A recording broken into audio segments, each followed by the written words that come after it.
Hi friends, welcome to my channel learning with Prachi. और आज हम डिस्कस करने वाले हैं क्लास 12 की पोयम आंट जेनिफर्स टाइगर, जिसको लिखा है एड्रियन रिच ने। तो पहले हम डिस्कस करेंगे इस पोयम की थीम, फिर हम समझेंगे इस पोयम को स्टैंजा बाय स्टैंजा और लास्ट में हम ड्रॉ करेंगे important conclusion. So let's get started.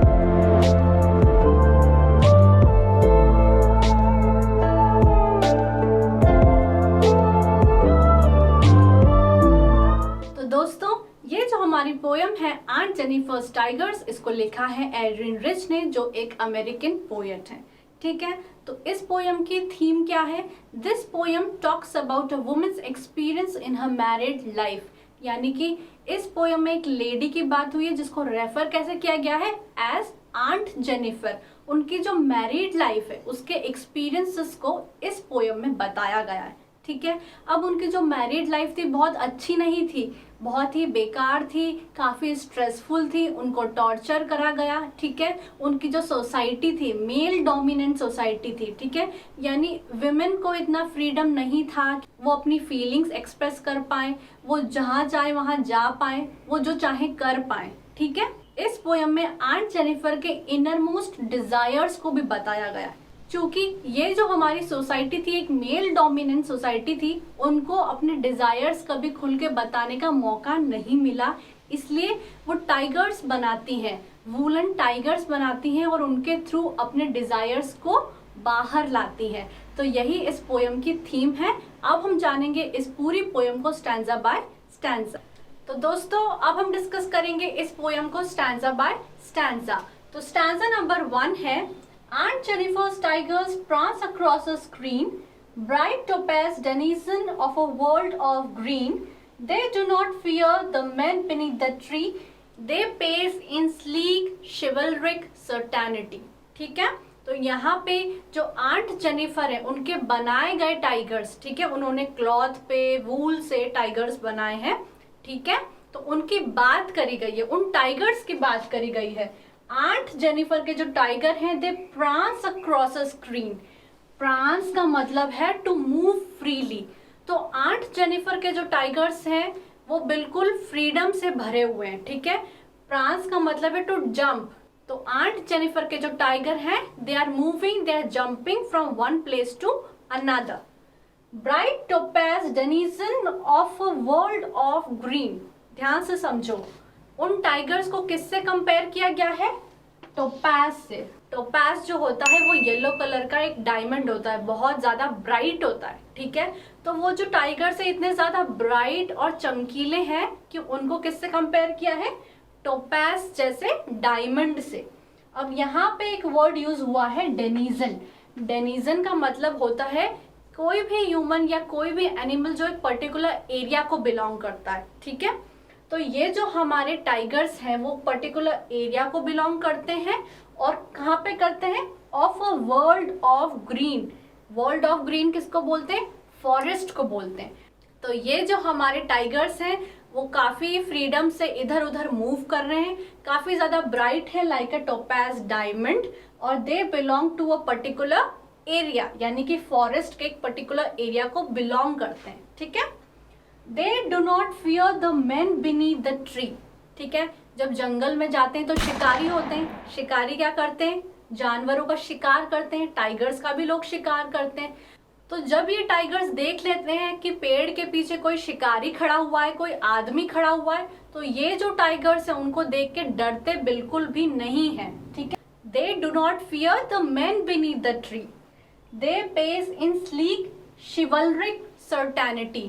Pace का मतलब है घूमना, और शिवलरिक का मतलब होता है काफी ज्यादा एलिगेंट एंड सोफिस्टिकेटेड।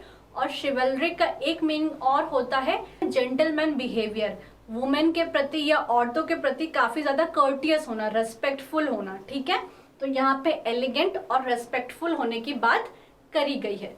अब यहाँ पे बहुत ही ज्यादा आयरनी हो रही है। आयरनी का मतलब है ऑपोजिट चीजें हो रही है। आंट जेनिफर के टाइगर हैं वो बहुत ज्यादा मूव कर सकते हैं फ्रीली, जहां पे भी वो चाहें। फ्रीडम है। आंट जेनिफर को अपनी लाइफ में बिल्कुल भी फ्रीडम नहीं था। वो एक मेल डोमिनेंट सोसाइटी में रही हैं, उन्होंने हमेशा अपने हस्बैंड के ही ऑर्डर लिए हैं, ठीक है। उनको इतना फ्रीडम नहीं था कि वो जो चाहे वो करें, उनको इतना फ्रीडम नहीं था कि वो उनके मन में जो आ रहा है वो बोलें, जहां जाना है वहां जाएं, ठीक है। Opposite to the tigers, tigers can move freely. Second, वो बहुत ज्यादा ब्राइट है, लाइक अ टोपेज डायमंड। लेकिन आंट जेनिफर काफी बूढ़ी हो चुकी हैं, एजेड हो चुकी हैं, उनका जो ग्लो है चेहरे का वो खो गया है, ठीक है, और वो काफी वीक है, opposite to the tigers who are very bright, ठीक है। एक और चीज, डेनिजन यानी कि पर्टिकुलर एरिया को बिलोंग करना, ठीक है। तो ये जो हमारे टाइगर्स है काफी ज्यादा शिवलरिक है, प्राउड है, एलिगेंट है कि हम इस एरिया को बिलोंग करते हैं, हम इस जंगल में रहते हैं और हम बहुत प्राउड है कि हम इस जंगल में रहने वाले टाइगर्स है, ये हमारा एरिया है। लेकिन जो हमारी आंट जेनिफर थी वो बिल्कुल भी प्राउड नहीं थी, वो तो डर डर के जीती थी, अपने घर में ही डर के जीती थी। लेकिन ये जो टाइगर्स हैं बहुत ज्यादा प्राउड में है कि हम इस वर्ल्ड ऑफ ग्रीन यानी जंगल के राजा हैं, ये हमारा एरिया है, ठीक है। आयरनी समझ में आ रही है। अब यहाँ पे फियर ऑफ मेन, ये जो हमारे टाइगर है वो आदमी से डर नहीं रहे, ऑपोजिट टू आंट जेनिफर जो काफी ज्यादा मेल डोमिनेंट सोसाइटी में रहने के कारण आदमी लोगों से डरती हैं, क्योंकि हमेशा उनको ही नीचा दिखाया गया है, उनको ही ऑर्डर्स लेना है, उनको टॉर्चर किया गया है, जिंदगी भर काम कराया गया है, डिफिकल्ट सिचुएशंस फेस करी हैं, अपनी इच्छाओं को मारा है, ठीक है। तो ये एक डिफरेंस है। और लास्ट, शिवलरिक, ये जो टाइगर्स है काफी ज्यादा एलिगेंट जेंटलमैन के बिहेवियर वाले हैं, opposite to Aunt Jennifer's husband जो बिल्कुल भी शिवलरिक नहीं थे, काफी ज्यादा आंट जेनिफर को टॉर्चर करते थे। तो हम लोगों ने 4 से 5 डिफरेंसेस देखे हैं आंट जेनिफर में और इन टाइगर्स में फर्स्ट स्टैंजा के थ्रू। क्या क्या? पहला, फ्रीडम टाइगर्स को था, आंट जेनिफर को नहीं था। दूसरा, टाइगर्स जो है काफी ब्राइट हैं, आंट जेनिफर जो है डल है, स्ट्रेस्ड है, एजेड हो चुकी हैं। तीसरा, ये जो टाइगर्स हैं अपने एरिया को लेके काफी ज्यादा प्राउड हैं, आंट जेनिफर जो है वो अपने ही घर में अनसेफ फील करती हैं, फियरफुल रहती हैं। चौथा, they do not fear the main, tigers जो है आदमी लोगों से नहीं डरते हैं, ठीक है। आंट जेनिफर डरती हैं, अपने हस्बैंड से भी डरती हैं और मेल डोमिनेंट सोसाइटी होने के कारण काफी ज्यादा ऑप्रेस्ड भी हैं। एंड लास्ट, शिवलरिक, जो कि ये टाइगर्स हैं लेकिन आंट जेनिफर के हस्बैंड बिल्कुल भी नहीं है। तो दोस्तों, हमारा स्टैंजा नंबर 2 है, Aunt Jennifer's fingers fluttering through her wool find even the ivory needle hard to pull, the massive weight of uncle's wedding band sits heavily upon Aunt Jennifer's hand. ठीक है। अब इस पोयम में हमने assume करा है कि आंट जेनिफर को एम्ब्रॉयडरी करने का बहुत ज्यादा शौक है, उनकी हॉबी है। अब चूंकि उनके हस्बैंड की डेथ हो चुकी है तो उनके मरने के बाद आंट जेनिफर की जो फेवरेट हॉबी है एम्ब्रॉयडरी की, वो आंट जेनिफर कर रही हैं, ठीक है। एम्ब्रॉयडरी के थ्रू उन्होंने टाइगर्स बनाए हैं। तो aunt Jennifer's fingers fluttering through her wool, fluttering का मतलब होता है क्विक मूवमेंट। तो जो हमारी आंट जेनिफर है जब वो वूल के थ्रू टाइगर्स बना रही है तो उनके हाथ बहुत ही जल्दी जल्दी चल रहे हैं। Find even the ivory needle hard to pull, ये लाइन का मतलब समझना। आइवरी नीडल जो होती है हमारी, आपने देखा है सुई, धागे वाली सुई ही देखिए, छोटी सी होती है, उसका वजन इतना ज्यादा नहीं होता है 10-15 किलो का जो कोई उठा नहीं पाए। आंट जेनिफर की भी जो निडल है, वुलन निडल, जिससे वो बना रही हैं उन टाइगर्स को, वो कोई भारी नहीं है, ठीक है। वेट का मतलब होता है रिस्पॉन्सिबिलिटीज, ठीक है। जब हम किसी इंसान की बात करते हैं कि यार उस पर बहुत ज्यादा रिस्पॉन्सिबिलिटीज हैं इसलिए वो परेशान है, तो मन में ये इमेजिन नहीं करते हैं कि 10-12 किलो की रिस्पॉन्सिबिलिटी उसके ऊपर है। नहीं, रिस्पॉन्सिबिलिटी एक ऐसी चीज है जो दिखाई नहीं देती है, पर उनका वजन इंसान को बहुत ज्यादा गिरा देता है, कमजोर कर देता है, ठीक है। तो आंट जेनिफर जब ये वूलन टाइगर्स बना रही हैं तो वो जो आइवरी नीडल है उसको पुल नहीं कर पा रही हैं। अब इसके 2 कारण हमको देने हैं। Number 1, she is very stressed, aged and traumatised, मतलब वो अपनी शादीशुदा जिंदगी में इतनी ज्यादा परेशान रही हैं, इतनी ज्यादा कमजोर हो चुकी हैं कि अब उनकी बॉडी में इतनी ताकत ही नहीं बची है कि वो कुछ आइवरी नीडल जैसे सिंपल सी चीज को भी खींच सके। समझ रहे हो आप? जब कोई इंसान बहुत ज्यादा एजेड हो जाता है तो उसमें इतनी ज्यादा हिम्मत नहीं बचती है, ताकत नहीं रहती है, ठीक है। तो ये जो हमारी आंट जेनिफर है वो भी अपनी लाइफ में काफी ज्यादा टॉर्चर्ड रही हैं, स्ट्रेस्ड रही हैं, एजेड हो गई हैं। इसी के कारण वो आइवरी नीडल को पुल नहीं कर पा रही हैं। एंड नंबर 2, वो अपनी मैरिड लाइफ में इतनी ज्यादा टॉर्चर हुई हैं कि वो जो एक डर है उनके मन में बैठ गया है। उनके हस्बैंड की तो डेथ हो चुकी है, लेकिन अभी भी उनको ऐसा डर है अगर वो एम्ब्रॉयडरी करेंगी तो उनके हस्बैंड आ जाएंगे और उनको डांटेंगे। ठीक है, इसको समझो। इसलिए वो जो आइवरी नीडल है वो उनको पुल नहीं कर पा रही है। ठीक है, first because she is very aged and tortured and stressed. And number 2, वो अभी भी इतनी डरी हुई है कि उनको अंदर से डर है कि उनके हस्बैंड आके उनको स्कोल्ड करेंगे। The massive weight of uncle's wedding band sits heavily upon Aunt Jennifer's hand. ठीक है, अब जब आंट जेनिफर की शादी हुई थी उनको रिंग पहनाई गई होंगी, बैंड पहनाया गया होगा। ठीक है, तो यहाँ पे उस रिंग की, उस बैंड के वेट की बात हुई है। ठीक है, यहाँ पे वेट एज इन वेट नहीं है, जैसे 10-12 किलो की अंगूठी नहीं है, लेकिन उस अंगूठी के साथ जो रिस्पॉन्सिबिलिटीज आई थी उससे आंट जेनिफर काफी ज्यादा कमजोर हो चुकी है। ठीक है, तो जब हम फिंगर में रिंग पहनते हैं तो रिंग कैसे हमारी उंगली को एनसर्कल कर लेती है, ट्रैप कर लेती है, वैसे ही जब आंट जेनिफर की शादी हुई तो उनके हस्बैंड ने और ये मेल डोमिनेंट सोसाइटी ने उनकी जिंदगी को ट्रैप कर लिया। ठीक है, उनकी जो भी इच्छाएं थी सब ट्रैप हो गई, वो अपनी इच्छाएं कभी बाहर नहीं ला पाई।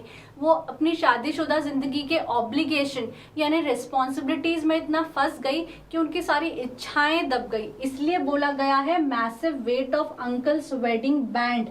ठीक है, यहाँ पे वेट का मतलब एज सच कोई वेट नहीं है, लेकिन रिस्पॉन्सिबिलिटीज के वेट ने उनको इतना ज्यादा कमजोर कर दिया, उनकी इच्छाओं को मार दिया, उनको टॉर्चर करा, जिसकी वजह से उनके सारे सपने खत्म हो गए और जिसकी वजह से आज भी आंट जेनिफर के मन में बहुत ज्यादा डर बैठा हुआ है। तो दोस्तों अब हम देखते हैं stanza number 3। When aunt is dead, her terrified hands will lie, still ringed with ordeal she was mastered by. The tigers in the panel that she made will go on prancing, proud and unafraid. ठीक है, तो दोस्तों पहले हम meaning समझ लेते हैं ordeal का। ऑर्डियल का मतलब होता है डिफिकल्ट सिचुएशंस इन लाइफ। ठीक है, हिंदी में समझो तो अग्नि परीक्षा, टेस्ट देने पड़ते हैं, लाइफ के हर मोड़ पे बहुत ज्यादा डिफिकल्ट सिचुएशंस फेस करनी पड़ती हैं, उसको बोलते हैं ऑर्डियल। ठीक है, अब यहाँ पे बात हो रही है आंट जेनिफर के मरने के बाद भी उनकी जो कहानी है, उनकी जो प्रॉब्लम्स है वो खत्म नहीं होगी। Still ringed with ordeals she was mastered by, यानी कि मास्टर्ड बाय का मतलब क्या है, उन्होंने ऑर्डर्स लेने में मास्टरी हासिल कर ली थी कि अब मुझे ऑर्डर्स मिलेंगे, मुझे टॉर्चर झेलना पड़ेगा, मुझे लाइफ में रिस्पॉन्सिबिलिटीज निभानी है, तो वो उसमें एकदम मास्टर हो चुकी थी, परफेक्ट हो चुकी थी, मुझे तो प्रॉब्लम्स फेस करना ही है। ठीक है, तो जिस तरीके से एक रिंग एक फिंगर को एनसर्कल कर लेती है, वैसे ही आंट जेनिफर के मरने के बाद भी उनकी जो प्रॉब्लम्स है वो उनकी लाइफ को एनसर्कल करना बंद नहीं करेगी। ठीक है, लेकिन the tigers in the panel that she made will go on prancing proud and unafraid। लेकिन आंट जेनिफर के मरने के बाद भी उनकी जो कहानी है वो खत्म नहीं होगी, उनके अंदर का डर खत्म नहीं होगा, उनकी प्रॉब्लम्स खत्म नहीं होगी, क्योंकि मरने के बाद भी वो अंगूठी उनके हाथ में ही रहेगी। लेकिन उन्होंने जो टाइगर्स बनाए हैं वूल से, कपड़े पे, they will go on prancing। इसका मतलब ये है कि आंट जेनिफर के मरने के बाद भी ये जो टाइगर्स हैं वो ऐसे ही उछलते कूदते रहेंगे और सिग्निफाई करते रहेंगे आंट जेनिफर्स के उन डिजायर्स को, जहां पे वो इन टाइगर्स के जैसे ही बनना चाहती थी, फियरलेस और एक प्राउड वाली जिंदगी जीना चाहती थी। तो उनका जो ये डिजायर है वो उनके मरने के बाद भी जिंदा रहेगा। तो दोस्तों इस पोएम का कंक्लूजन क्या है?